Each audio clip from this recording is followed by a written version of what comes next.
Hello mga kamars! Welcome to my vlog! Tara, samahan niyo ako sa aking paglalakbay sa The Blue Sky, Thailand. Tara na! Dahil ako ay isang princess today, kaya samahan niyo ako sa aking paglalakbay. Andito ako sa The Blue Sky. Ito yung malapalasyong lugar na kung saan nasa gitna siya ng bukid. Ayun, rumampa na naman ang inyong princess. So, ito po ang kanilang pinaka-entrance.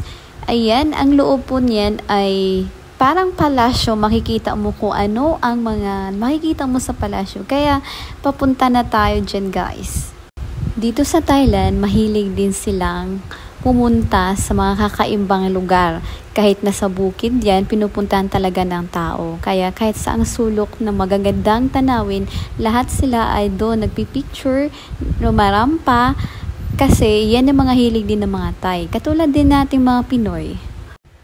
Ayan, paakyat na naman ang inyong princess. So, feeling princess ako today.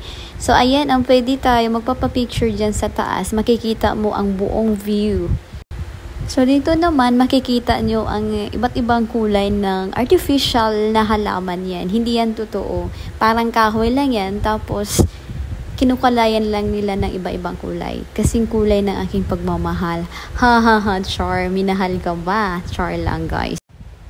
So, dito naman sa aking nirarampahan, makikita nyo puro green. So, yan po ay totoong halaman yan.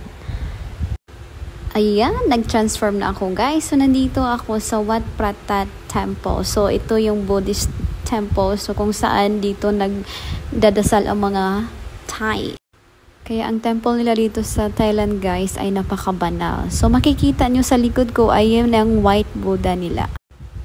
Ayan, nagta-transform na naman ako. Ako ay nandito na naman sa isang Chinese coffee shop na kung saan nandito siya sa pinakatuktok ng bundok. Na isang dipa na lang, langit na. So, very adventurous talaga ang pag-akyat dito, guys. Manginginig yung tuhod mo sa sobrang taas. So, kaya rampahan na naman para worth it ang ating pagpunta dito. Napakaganda at napaka-relaxing dito, guys. Ayan, lumipat na naman ako. Ako ay nandito sa Windmill, Kauko. So, ito ay nasa gitna pa rin ng bundok. Napakalamig dito, guys. Kaya pag nagpunta kayo dito, make sure na magdala kayo ng mga makakapal na jacket kasi napakalamig, lalong-lalo na pag December. Sobrang lamig. So, ayan, napakaganda ng sunset view. Tingnan mo naman, kasing ganda ko, diba?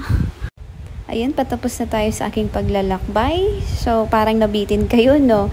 So, napakaganda talaga dito sa Kauko. Ang Kauko kasi ay isang bukid na siya, malayo na sa Bangkok. Mga 10 hours away from Bangkok. Maraming salamat sa panonood sa aking paglalakbay sa Kauko, Thailand. Sa uulitin, maraming salamat!